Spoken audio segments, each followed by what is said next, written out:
Cette semaine, le Trésor vous emmène à l'autre bout du monde, en Australie.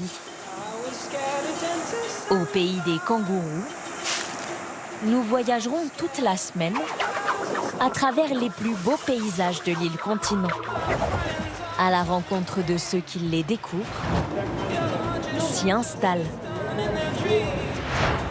ou en sont déjà tombés amoureux.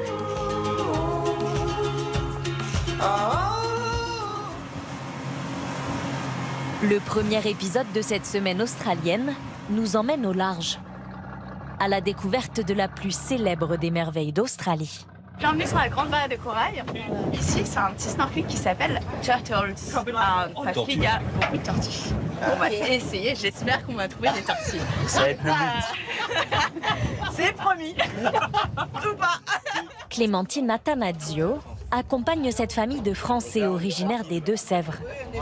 La Grande Barrière de Corail, c'est l'étape incontournable de leurs 3 semaines de voyage en Australie. Et à première vue, elle tient toutes ses promesses. Je vois de la beauté, que de la beauté, voilà, une immensité. En fait, je connais pas le paradis, mais ça pourrait être une illustration. C'est fabuleux. Pour découvrir le trésor de ces eaux paradisiaques, il faut s'équiper et se jeter dans une eau à 27 degrés ce jour-là. La Grande Barrière est le plus grand ensemble corallien du monde. 600 espèces de coraux, 1600 espèces de poissons et, comme promis, des tortues vertes.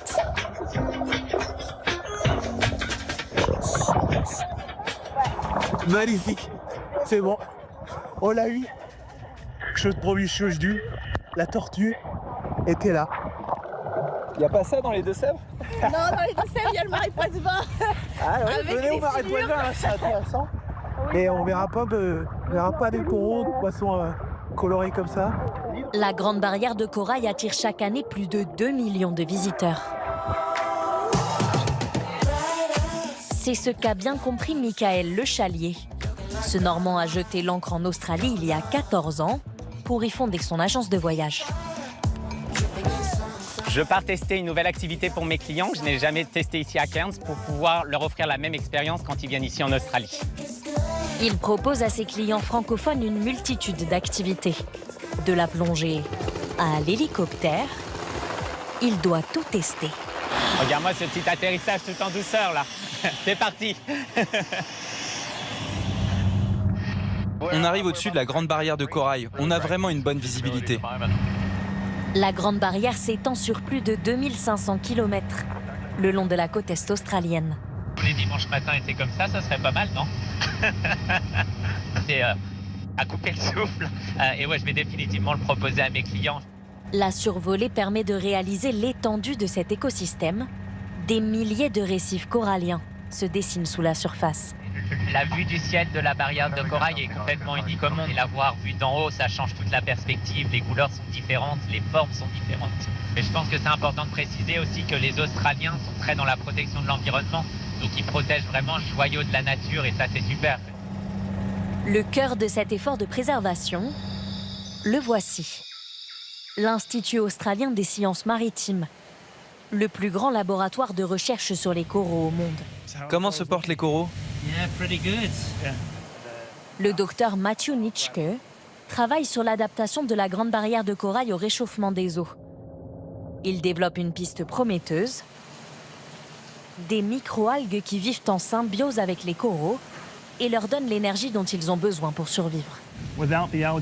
Sans ces algues, les coraux n'ont pas assez de nutriments. Ils finissent par blanchir et ont plus de chances de mourir. La Grande Barrière a connu depuis 2016 5 épisodes de blanchiment massif. Les scientifiques cherchent à identifier des algues qui supportent mieux la chaleur et permettront aux coraux de résister plus longtemps. Notre but, c'est que chaque corail qui sera réimplanté sur la Grande Barrière soit en capacité de survivre aux prochaines vagues de chaleur. Un effort de préservation qui fait aujourd'hui la réputation de l'Australie. Avec ses paysages sauvages, Regardez bien sous les arbres, par contre, parce qu'on est déjà territoire kangourou. Donc là, on est entouré. Et ces animaux emblématiques que nous découvrirons demain.